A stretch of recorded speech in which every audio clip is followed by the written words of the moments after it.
There is an intersection between power and perception. And this intersection really is a place guiding high-level creative women to move beyond what my guest calls a starving artist myth into a place as market leaders and creative thinkers. Dr. Tanetha Jamay Fisher is a leadership professor, and she's also a veteran Capitol Hill strategist, and she specializes in the psychology of prestige. We had an amazing conversation talking about research methodology that is both anti-racist and anti-white supremacy, ways of knowing that are feminist and indigenous and allow a space for individual stories to be told. Now, as a luxury business advisor, Dr. Fisher is helping experts translate what she calls innate brilliance into a different kind of language. Now, what she brings is a blending of academic rigor, evidence-based practice, with her experience in high-stakes PR strategies. And I cannot think of a higher stake than Capitol Hill right now. She does work that empowers creative founders to develop their signature offers, but she focuses on helping people mirror their true values. She is a co-author of Feminism and Intersectionality in Academia. She is widely published in the peer-reviewed journals. And she believes that for the modern woman, making legacy money isn't a financial goal, it's more of an act of leadership. And she will turn your thoughts about scarcity and finances on its head because she has a story that spans the spectrum around finances and education, and her work is truly inspiring to me.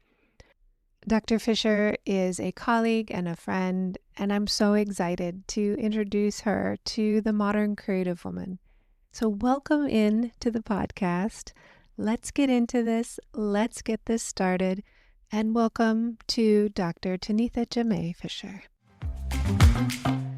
Thank you so much, Dr. Tanetha Jamay Fisher, for being here today. Thanks for having me, Dr. Amy Backel. It's always a pleasure to have a conversation with you. I'm really excited to talk with you today and for the listeners to hear about your career path, because as is true for all of us, our paths wander in a direction, but they're not always a linear path from the outset, right? Things evolve and opportunities show up and emerge. And you are in such an interesting space with your career right now. Will you just talk a little bit about your career path? Sure. It's interesting how things come full circle because now I'm at the phase of my career and my life overall where I'm really leaning into the role of creative thinking and creativity. That's why your work is so important. And the reason it became full circle is because when I was small, things were pretty turbulent for us, I guess, needless to say, for most people in our country. We live in the US. So, relatively turbulent. Like we grew up in a really violent neighborhood and um, government housing and all the things, and home instability, and at times food instability. But my mom always instilled in us the role of literature and creative arts and writing.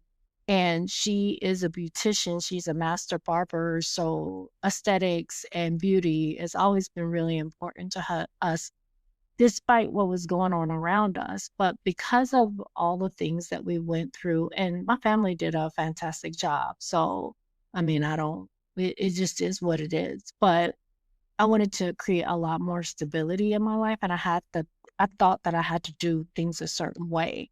One thing she did tell us when I was young is to make sure that we go to college. So I was like, okay, well, I'm tired of living in what we used to call the projects back in the day. I was like, I better go to college. So I went to school, I went to college, and I really wanted to do things right because I thought it would create a lot more stability for me, and it did. So my background is in political science.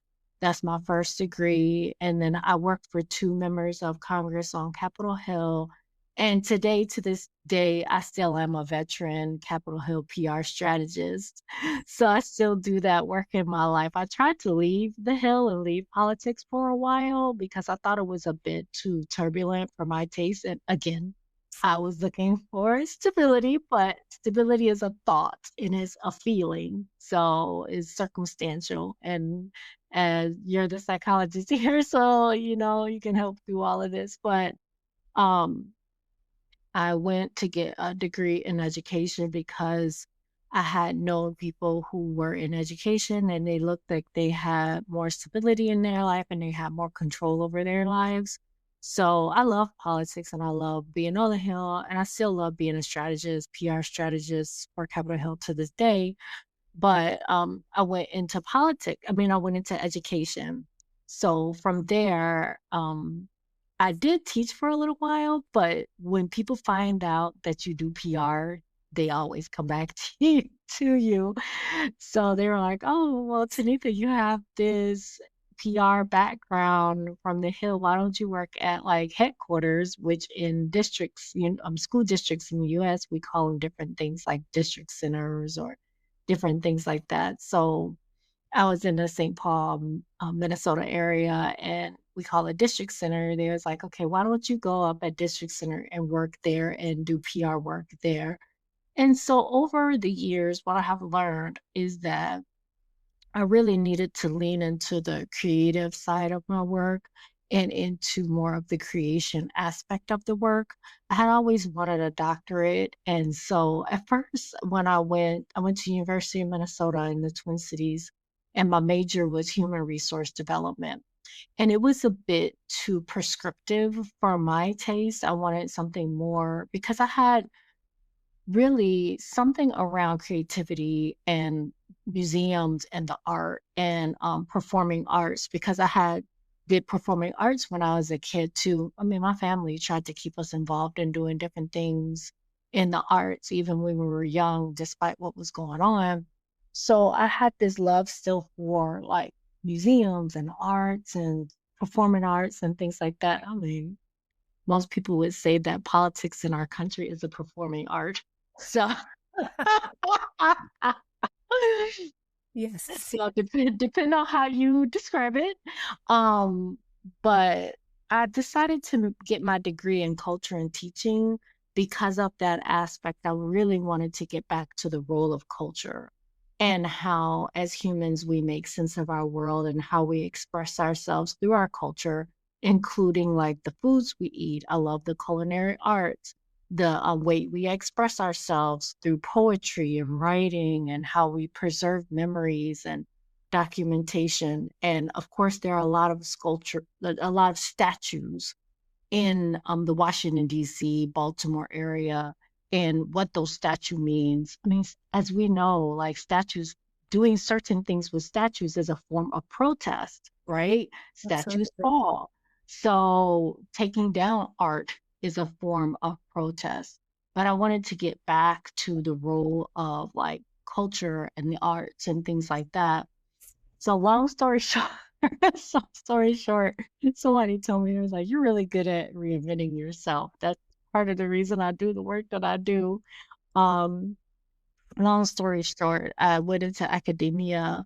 I worked in leadership and policy studies, but I really wanted something more for myself. I wanted to reach more people, and I wanted to, academia still felt very prescriptive to me. I mean, there are ways to do research that are not feeling so like, and we have to have this in science. I am a big proponent of the scientific method. We do have to have some things around science that we need, but there is a way to express yourself in science, like through things called narrative inquiry, through phenomenology, and through those different kind of epistemological lenses. But I wanted to do it on a wider scale. that's why I decided to start doing private practice and started helping people tap into the more creative thinking, creative aspect of themselves in everyday lives. Because I was teaching it how to do it at the university around creative thinking.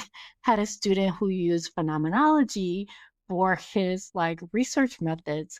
And he won like awards for his dissertation and all of these things. And I'm like, more people, I think that if we tap into more of our creative thinking and more of the creativity side of ourselves, I think people would be more fulfilled and we would address more mental health concerns, things around occupational burnout and those kind of different phenomena and different health things that we face in society if we would just and it's not just like that. So it's not we just do it and it works. But I think we would be more balanced in that way. So that's what brought me into my practice today. I still am an academic. I'm a leadership professor in addition to a luxury business advisor. And in the leadership professoring role, even though I do bring luxury and leadership to everything that I do, but in the leadership professoring role, I really lead into like post structural theory and narrative inquiry and those like more like, I don't know what to call them. I guess the more like it is both and situations rather than like an either or because my dissertation was on matters of social justice and racial equity. And I thought that there was one way to do that. And I quickly learned that there are more than one way to do that. So that's my long story. That's a long story. I love hearing how the story has really come together, and you're absolutely speaking my language of academia and the kind of research that allows us to be a human being. And of course, there are necessary approaches for research that involves maybe medicine or understanding large groups of people.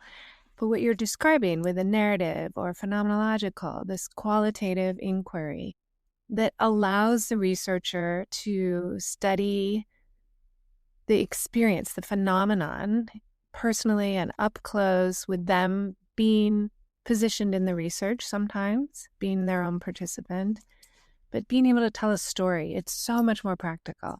And as you mentioned, it fits so well with cultural humility, critical inquiry. It allows us to really subvert that dominant paradigm of there's one way to understand people and expand it into the multi ways of knowing because we are so vastly different and phenomenon cannot all be captured in one way. So I Right. love the way you're describing how you came to your own research work and how you guide your students. And it makes perfect sense to me that there is this academic piece that you retain, particularly in writing and research and your publications, because that supports and guides your work in your private practice. And then the other way is true that your practical work in the world can inform your research questions. And so a scholar practitioner model really is what you're describing. I know I used to resist that because I was like, well, you only could be one or the other. Remember, I was like kind of like dichotomous in that way. You can only do one or the other. But one of my first roles as a professor was at the University of Florida out of Gainesville. And they were like, you're more of a scholar practitioner. I'm like, no, no, I'm not. And so now, but now I have learned to like do it in a beautiful way because I do think that we do need both. I um I do teach like at the university and one of the things I'm learning more about myself and my private practice because it's a self of study too, a study of self too, is that even my students who do positivist studies and quantitative studies, now they're leaning into more of the post positivist work or more into like the critical um qualitative analysis. Like one lady is she just finished her doctorate, and I taught her how to, and I'm not even a qual person myself. I'm more, a quant person myself, I'm more of a qualitative researcher, how to do like critical statistical work. And so she studied how women philanthropists are represented in higher education settings, because we always talk about higher education and philanthropy through the lens of is overly male saturated situation and is mostly men who are seen as a philanthropist. But there are a lot of women philanthropists who give to higher education institutions. And her study is on in higher education about how women philanthropists are understood and what are the statistics around that. And it's really fascinating work there too. And to bring this to more people, just to be able to think more creatively and bringing this to a larger group of people besides in the ivory towers and things like that is what keeps me going. In psychology, it was about the ivory tower until maybe the 60s. And so when we say ivory tower, we're talking about academics sitting in their quote unquote ivory tower. White men generally were imagining the studies, asking questions from their perspective, and then doing research. It's how we ended up with so little medical research on women. It's how we ended up with so little medical research on women of color. It's people sitting thinking. And the scholar practitioner model in psychology emerged in the 60s because it occurred to psychologists and the researchers that it would be helpful to have more practical experience. And that's been the model since that a psychologist will practice research and clinical work, working with people. And it changed the trajectory of how we ask questions, what kind of questions we're asking, and the newer methodologies and certainly pedagogy of the oppressed informed all of this for me, thinking about how can we ask questions that are for the people we're researching? How can we engage in pedagogy, teaching in a way that is teaching to the people in front of us, not simply a reflection of what the teacher knows and thinks should be imparted. And so it becomes much more reciprocal. And one of my favorite approaches is participatory action research. So it's involving the people that you're working with in the research, that it becomes a co-researcher experience. And it removes that old-fashioned model of the ivory tower and someone imagining what should be studied to asking the people what they would like to know about whatever's happening in their lives. And the people you're asking become your co-research. And I think that for your audience, Pedagogy of the Oppressed is a good book to read if they are teaching art to other people of all ages. So they're listening to your work and they're teaching art in the community or the young folks or whoever, it doesn't matter their age. Because I'll do a little name drop here, but Vonzella Augusto, she does art around pedagogy of the oppressed and like how we can use that in the art classroom and teaching people about arts and stuff. So your mention to them about like learning about that book, people think, oh, it's just for teachers who teach like adult ed or teachers who teach children. No, if you're teaching people about, even if you're homeschooling, like for your listeners who homeschool and teach the young folks about art in the homeschool, it's a really good book for people to use. It really helps them learn how to express themselves through the arts in a different way. I love it. I'll put a link in the show notes for that book if people are. Mm-hmm. It's by Paulo Freire from Brazil. Maybe in the 70s it started, but people have carried on his work in this incredible way, expanding across all kinds of ways that we teach. And teaching, you're right, is more than in a formal setting. We teach our children. We teach people how to treat us. We teach in so many ways for our own experience. We teach ourselves what to think, and we reinforce or back away from certain strategies. Right. Along with that is the theater of the oppressed. It goes along with the similar lines of the, because that's specifically related to the performing arts. So, Cool. All right, I'll drop all those links in so that our listeners can check those out. I wonder if you would talk a little bit about the psychology of prestige. mhm. And the reason I'm asking is you and I talk a lot about your work related to luxury and what that means. We'll get to luxury in just a minute. But tell me a little bit about the psychology of prestige and how we experience that. Well, one way to think about it, I'll start at the end and then go back to how I came to this work because I'm not a formally trained psychologist or anything like that, as our fabulous host, Dr. Michael says, but dabble in the theory. So, and it actually plays a huge role in the business and leadership. So, psychology, psychological theory, and things like that, because one thing that I'm learning about or one thing that I know for a fact in my own work is that the psychology around prestige is related to the role of desire and desirability. And I wrote a paper a while ago. It's actually called The Desirabilizing of Whiteness. So it's like around issues of racial justice and equity and things like that. However, the role of desire not only plays a role in how we make sense of other humans and how we interact with other humans based on what we see, but also what we want for ourselves.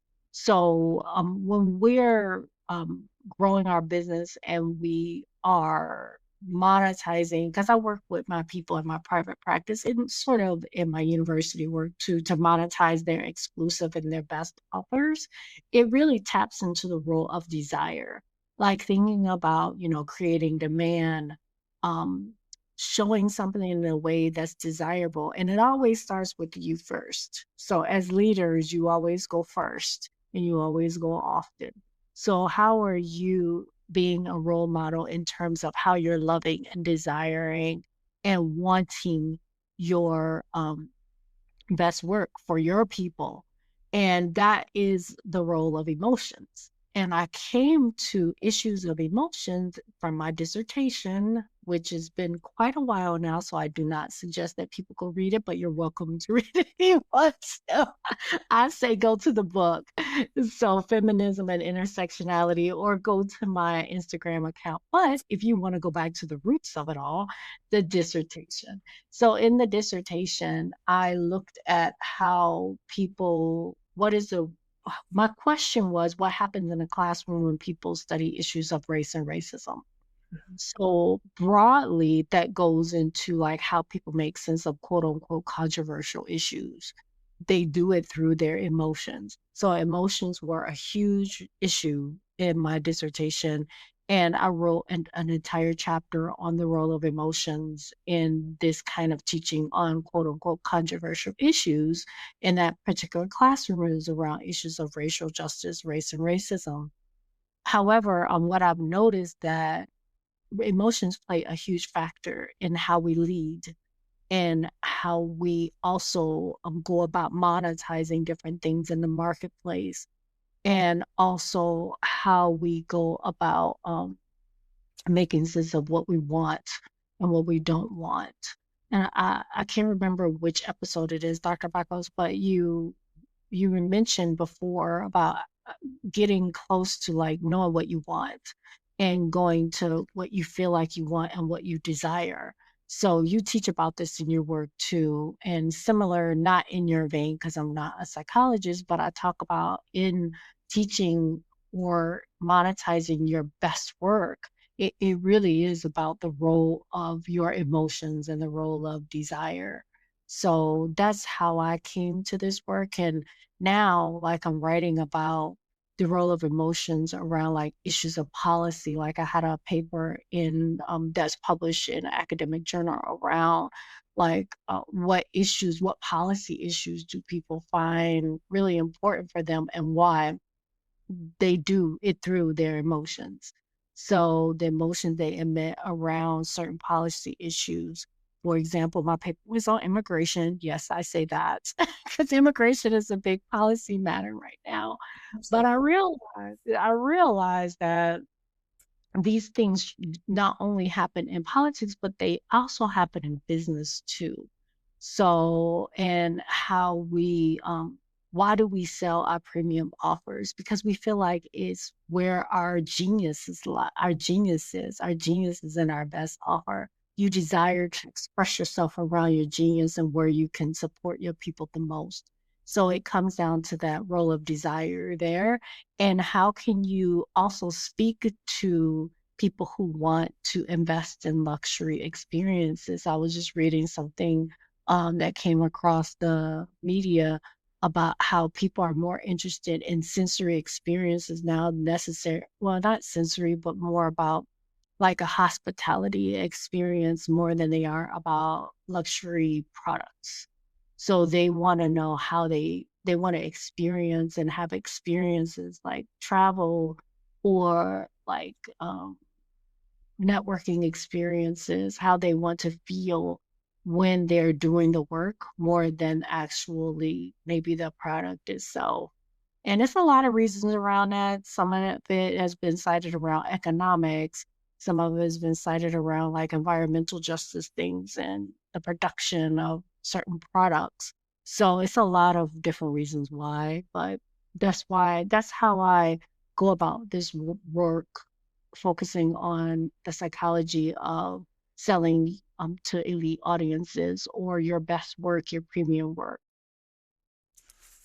There is a strategy of research called desire-based research, and it's more, I learned about it from Dr. Jennifer Clay, and I was so lucky to be on her dissertation committee. I learned so much from her work, and she worked with indigenous people in Southern California, and she used qualitative strategies like we were talking about. And desire-based research is a research technique that's appropriate for and created by indigenous people. And the idea of what do you desire? What do you want? What's important? And so when I translate that in my head to acceptance and commitment therapy, what are your values? What's important to you? And then what do you want to do to move towards that? And certainly in the work that I do, I help women rethink how they can go towards what they want. So a lot of times women are not knowing or not saying what they want, or it feels too uncomfortable to express a desire. And so once we finally get there, then we have a lot of additional thought to overcome in terms of how can I take action towards that? And am I valuable enough to do that? Or who am I to do that? And the work of prestige and desire is the same, that there's a feeling, comes from old stories, and the feeling stops us in so many ways.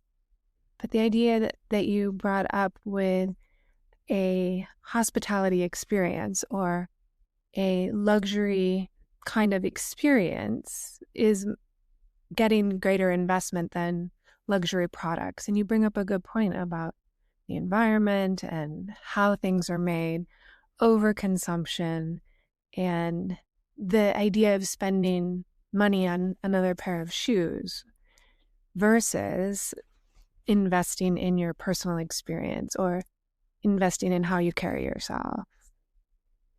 When I was, I think, 48, I invested in it was more, the only thing I'd spent more money on in my life was my education. This was a package working with the happiness psychologist, Dr. Amy Cogé. And I could not believe the cost. And I did it. And I did a lot to be able to pay for the experience. And it was a multi-year work with her.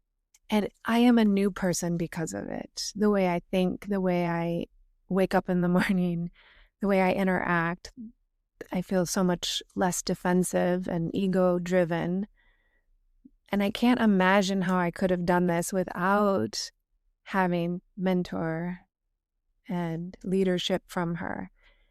And so, with what you're describing, that ability to connect with someone, to have an emotion that's different, to feel confident in investing our resources into an experience with someone, I think it's picking up in the world. People understand that we don't need more stuff. We need to be the person we want to be. What do you think? I think that that's right on point because those are life-altering investments, and, I'm all about a good handbag or, like, a belt. I'm an accessories person, but I buy vintage, so 'cause I'm just, like, an accumulator that way, and plus I like to hunt, so I just bought a 1995 LV like luggage bag. So I was like, well, it's vintage. So it is, I bought it. So, but those things can, like, the emotions of finding the vintage bag is what is thrilling. And by the way, that was one of the bags you and I kind of joke about. Amy and I are friends too. Well, that's one of the bags I bought as a gift for myself. So, and so, but when you invest in really the changing your life so you become more of who it is you want to be, or that next iteration of yourself, like the pivot, like you invest in that pivot. They say we only live this one life. Like you can live multiple lifetimes in this one life. Every time you choose to invest in yourself in that way to give you a whole new perspective. So I can buy the vintage Louis Vuitton bag, but I might hate it um, if I think a certain way about it after I get it, or I might love it when I think a certain way about it, depending on how I make sense of it because of how I construct my world and the world around me. So it seems a little like woo a little bit, but it really is. It's really important that it's fine to buy nice things. I mean, I am an accumulator, so when I buy nice things, I keep them forever. So, 'cause I don't like to buy a lot of new things, environmental justice reasons and different things like that. But when you make that investment, like you said, in something that really changes your whole perspective on your world, it's like you're living multiple lifetimes in one. Oh, that's such a good way to say it. And well, let's talk about the environment for a moment because it impacts women in tremendous ways. Women suffer consequences around environmental pollution in a different way. And I also have, I think, since maybe age 15, been obsessed with vintage shopping. And I would cut school in the morning when they had the $5 bag days at the Goodwill.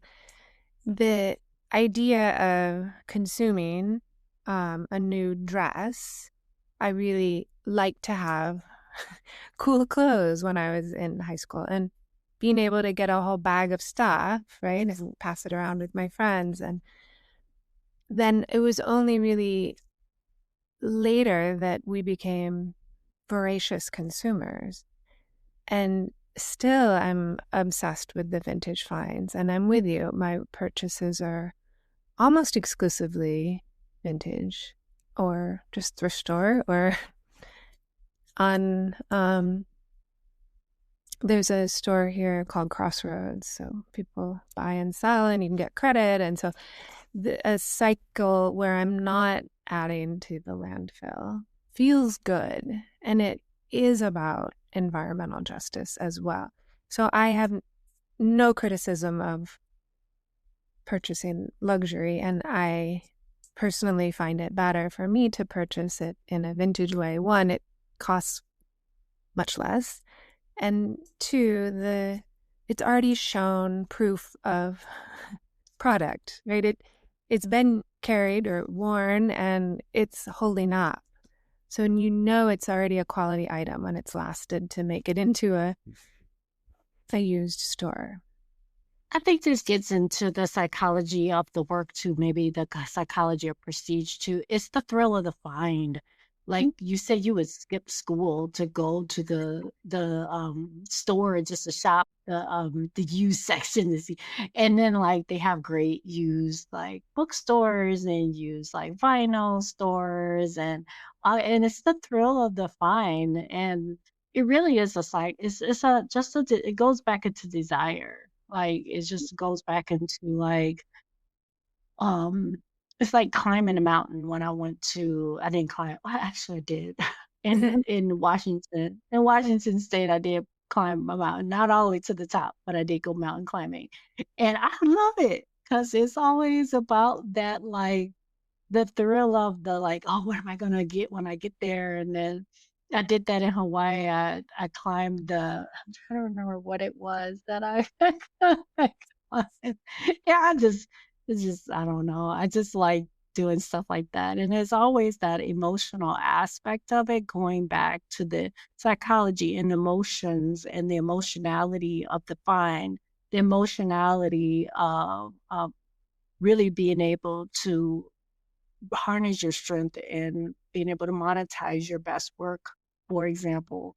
So it's a lot of fun. It's actually I'm having my business. I'm having a time of my life, and because of that, I'm also having a time of my life as an academic too. and Dr. Amy has definitely helped me with that balance around that. So Well, I have to comment on the psychology of climbing a mountain. There is a lot of psychology about having a vista where you're up high enough to see at quite a distance.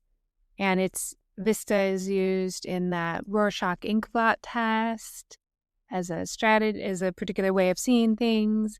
Um, I've read things advising deep thinking happens best when you have a view to go climb a hill. And be in nature, of course, has a huge impact on us. But to be able to see far is a great metaphor for our thinking, to be able to not just see details, but to see the big picture. And I think a lot of us have a preference for big picture or details. Yeah, we all have to do both. We all do both. There's just one aspect that maybe comes more easily to us, but Vista is a way to capture that big picture thinking. mm-hmm, mm-hmm. I wonder if we could talk about money for just a moment, and I'll tell you why.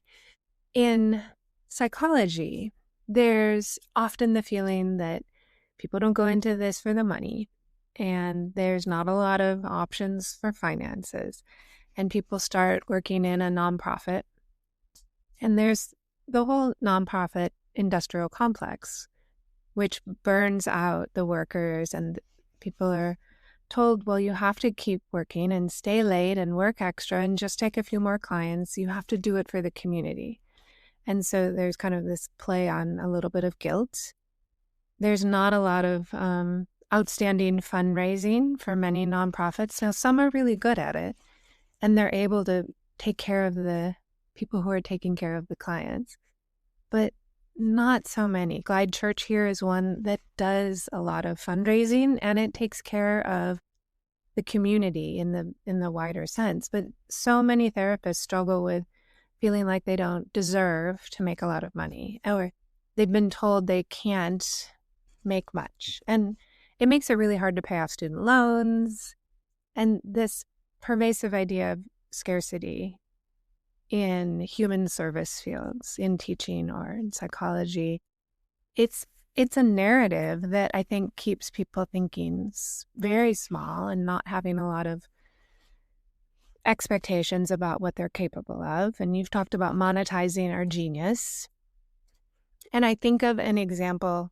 A number of years ago, my husband and I were going to go stay at a nice hotel downtown in San Francisco. And I was feeling particularly sad about interacting with an unhoused person, and just feeling so sad to see people without resources. And I was really lamenting this. And he said, Amy, you're not going to help that person by not taking care of yourself. You're not going to do anything to help your clients by not taking care of yourself. He's a really smart guy. And he said, you're going to go to this hotel We're going to go swimming. We're going to go out to eat. You're going to have a replenishing experience and enjoy time with your family. And that will nourish you to go back and do the work Mhm. that helps other people. And I started reading more about this idea. Like, if we throw ourselves off the cliff to help someone who's fallen off the cliff, now nobody can help anybody.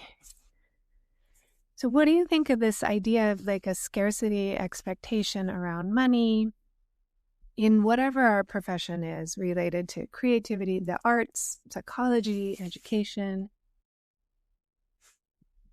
Besides, some critical theory thoughts around that, I have a lot of thoughts when it comes to like the role of critical theory and why things are happening the way that they're happening in that regard. Besides that, in addition to, and people can look it up, your audience can look it up if they're curious, but in addition to what's really important for me right now, because I was that person too. Like, I will come from, like, politics and doing PR on the Hill and, like, burning and working the midnight hour, teaching and not sleeping or staying at school late and planning and all the things, and so, one thing I'm getting to the point in my life now is that I'm on a mission. So when you're mission driven, if the founder of the mission can't fuel themselves, the mission dies. So and so you have to, and it's sometimes it means saying no. Like, I've said no, and I've literally cried after saying no because I felt bad. Like, and have to allow myself to feel the feelings, but to know that I want to reach more people with the mission. So once you define your mission and realize that you're creating a movement, to continue that movement and to keep going on that mission, it's like a rocket ship. You have to fuel the rocket ship in order to be able to go off into space and do the mission, because if the rocket doesn't have fuel, it's not going to leave the Earth.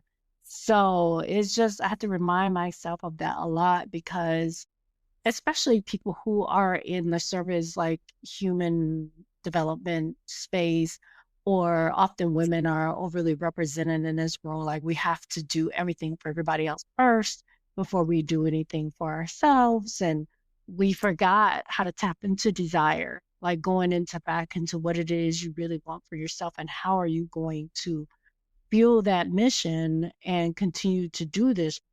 And now that, like, I'm growing my private practice and I'm also in a caregiver role for my husband, he is having some health challenges right now. It is a great reminder about, and sometimes it's easy to forget, especially when you have demands coming at you in a certain way. But you just, when you're on a mission, you just can't forget. You just have to keep fueling that rocket ship. Otherwise, it's not going to go into space. That's a great metaphor. Thank you. I think the last episode I talked about the idea of rest, and there's 7 different kinds of rest. And that idea of rest as a radical act emerged from Black women scholars. It's not an idea that people tend to remember very often, I've noticed, in supervising clinicians and in working with a lot of different people, that rest is essential. Of course, it's a radical act when labor has been forced upon someone. It is also a way to, as you said, fuel the rocket ship and allow the energy to keep going. And rest is not merely sleep. It's so much more than that. And it's community, and it's the idea of luxury, whatever that means to someone. That the little luxuries that feel important to them are part of that fuel as well. And it's easy to overlook, especially when you have a lot of demands that people expect of you and things like that. And that is something that I learned from you. I told you I went to the Museum of Modern Art in Fort Worth, and it was like invigorating. I'm like just looking at the art, and it just really felt like it fuels you. And then I did kind of a hotel lobby tour in Waco and went to some boutique hotels and things like that, just to look at the interior design of the hotel. And that is important. It's easy to forget. You have to like show up for your calendar. When you put that on your calendar, you have to go. You can't say, "Oh, I'm not gonna go. I'm just gonna postpone it." It's really important to, like you said, it is a radical act because I like how you put it because you're actually telling something else no. And sometimes it's hard to, for me at least, I mean, I've had to learn to do that several times. And when you get to a certain point in your professional life and just your life in general, that rest part becomes even more important because you're solving bigger problems. So, Oh, good point. Solving bigger problems. I stay pretty active in my local politics, and I write my representatives and my senators. I write somebody every day. I've been really grateful to have friends in San Francisco who invite me and keep me informed about, where I can get more information and what speaker can I go hear. And I went to see my San Francisco representative, and when she was Speaker of the House, she said she was often sleeping about 4 hours a night. And she said that was just what was happening with so many people during that time. And it was this pouring of themselves into the work. And then they'll have a break, they'll go home and do things in their district. But that sheer level of exhaustion, it's like having a baby, to pour ourselves in to our mission without rest, without being able to say no. I've seen so many people working in social justice and working in their job as an advocate as well. Um, being really so focused on that mission that they start to self-neglect. mhm. And I hope everyone listening hears that it's part of the business plan to have rest. Part of my business plan is that I am a member of the De Young Museum in San Francisco, and I go on a regular basis. That's part of my business plan. I see no patients and no clients on Wednesdays so that I can do something that is invigorating and reminds me of my mission. How do you stay focused on what's most important to you? I forced myself to do creative rest. I had to force myself to do it sometimes. And that's when my best ideas happen, is when I do that. So even if it's just finding the film is not what it used to be, in my opinion. Everyone says stuff about different things like that. But I will find a nice film that'll help me come up with new ideas. It actually helps that creative aspect of the work, like come up with new ideas by doing things like that. So I have to admit, I'm not a Swiftie, but I did watch the Taylor Swift documentary about her Eras tour. And she talked about one of the things that she does is she does take time off. And that time off, when she's not on stage performing for the big crowds, is when she come up with song ideas and different things like that, where she's not, I mean, she's doing her own form of creative rest. It's just about the creative process of the Eras tour and all the people it required to put on such a big production, from the dancers to the seamstress and Taylor herself, of course. And it really is another example of just, with me watching that reminded me also, okay, it's good to rest and get inspiration from other places too, besides just constantly thinking about my business. And I love it. I love working. So that's part of the problem. But I also realize, like you said, part of working is getting inspiration too, and that creative rest. So now I'm restructuring my time in that way. And it's really about calendaring for me. Like you say Wednesdays. My days are, the days fluctuate wait for me, but I do make sure that I put in my calendar when I do things like that. It's a really good point. Calendar has made a huge difference in my life, not just scheduling my appointments, but scheduling my vacation time in advance and my time off. It really, really does matter. Tanitha, what would you say is like your favorite kind of problem to solve? Like, what is it that shows up and your genius is able to solve? Oh man. I think now it varies, but because I'm really, as I'm teaching my process and my methods, I'm applying it to my own life and my business too. It really is now is positioning. Now is prestige positioning. I call it prestige positioning is one of the things that the pillars of my work in leadership and luxury is where we place our messages and how we make sense of our like the work that we do and how we position it in our own narratives and the narratives we share with other people. So right now is prestige positioning, and sometimes just getting the right kind of prestige positioning will allow the monetization to happen. It's more than just about the money too. It really is about being able to reach more people.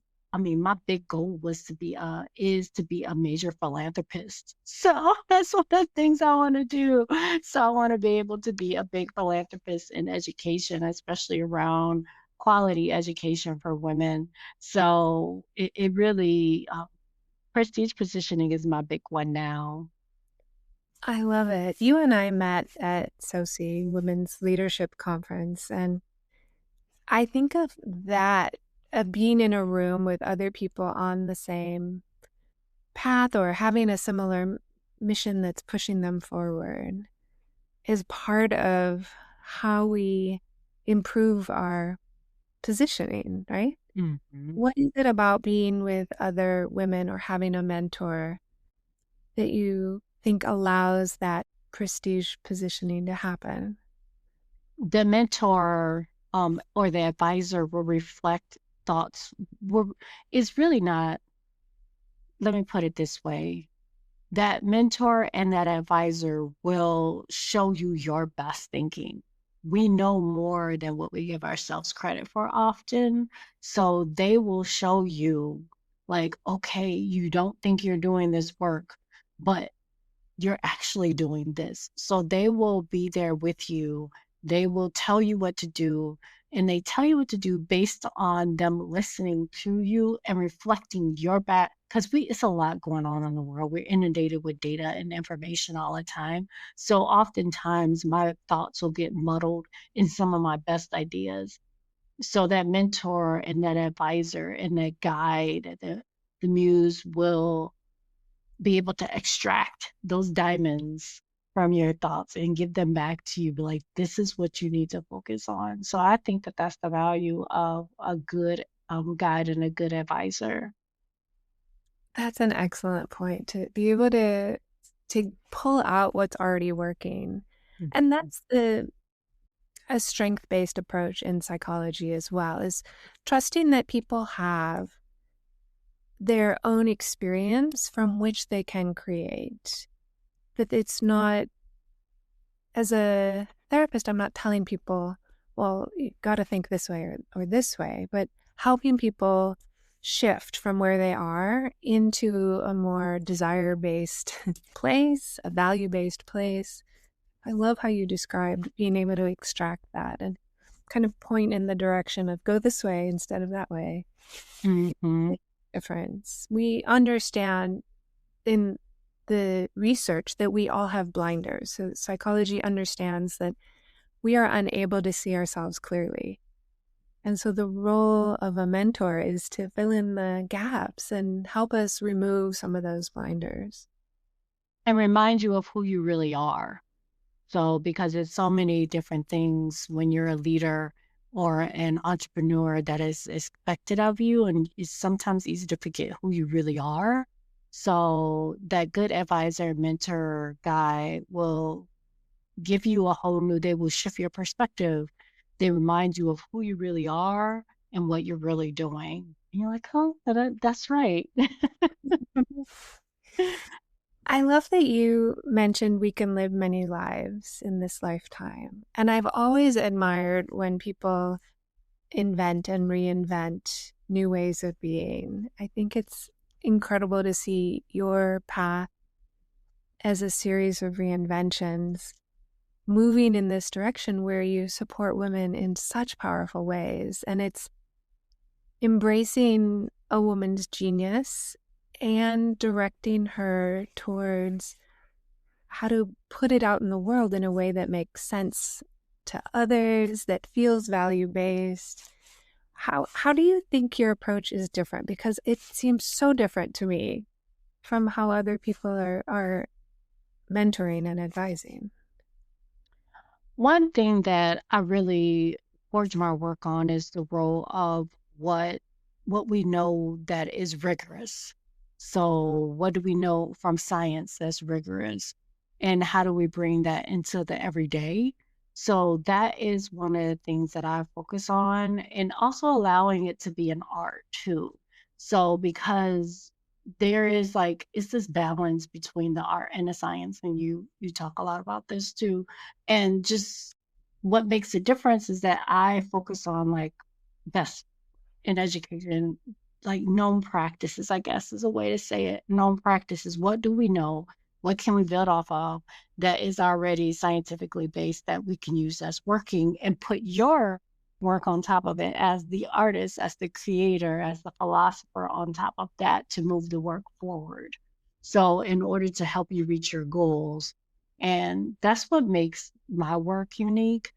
And I bring the lens of both luxury and leadership together in that space to be able to do that. Not everyone who comes to me is looking to particularly monetize or do business in the luxury market, but I'm a big person when it comes to hospitality. I think a good experience for the people who come into your world is really important. So, and creating an environment for that to be able to happen is really key. So that's what makes my work different too. It's so obviously different to me. And I think what we talked about in the before the 1960s, the ivory tower was the only way. And people were just making up questions to research, and it was not informed and balanced. And I think a lot of what I see on social media is back to that. Somebody has an idea, and now they're saying this is how it is. And without that research and personal experience, it's really challenging and frustrating. It's anybody can say anything on social media without evidence. And so I think those of us who practice science and research speak in a really different way, that this is likely to show, or you may experience. We describe things in a very realistic way and not saying this will change your life and Mhm. this is the only way. And it's much more gentle way of describing the reality, because when it's based in evidence, we have the evidence-based practice in psychology and best practices for how to um, understand change and what are the mechanisms of change and how can I push on those to help someone move in this direction over here. And I talk a lot about going in through this side door. We can't always just burst through the front door and make change. That there requires a lot of subtle pushing and changing. And it's things that, AI can never replace, is that human knowing and observing someone and poking around on the cognitive side and then having a result over on the spiritual side of things. That ability that you bring with the evidence and the science behind what you do, there is a whole science around luxury and prestige positioning. And it's incredible to see how much you are able to implement your academic and your research, and the pedagogy of your work shows up in this beautiful way. Thank you. It's a lot of, I like what you said. I use the words a lot of fluff online that just taps into like the emotions of the work, not rooted in any kind of science or whatnot. So there are some basic things we know in science that are really actually really helpful. So, and the thing about what Dr. Buckles and I do is that we can, because of our training, we can see patterns really quickly. And I think that that is also what makes my and your practice unique in the marketplace is that we can see things happening really quickly. We don't have to waste the time. Time is valuable, especially when you get to a certain part of your life. We can do things really quickly because we can see the patterns really quickly and we can tell you exactly how to move the needle on certain things without having to spend the extra money or spend the extra time in trial and error or trying to educate yourself via stuff that is not rooted in a kind of rigorous background or things that come online. So what makes my work unique and yours too is the ability to see patterns really quickly and be able to surgically place the treatment or what people need really fast so that they get results really fast. Oh, that's such a great way of saying it. And it's true in acceptance and commitment therapy. There's 6 areas where I can make change.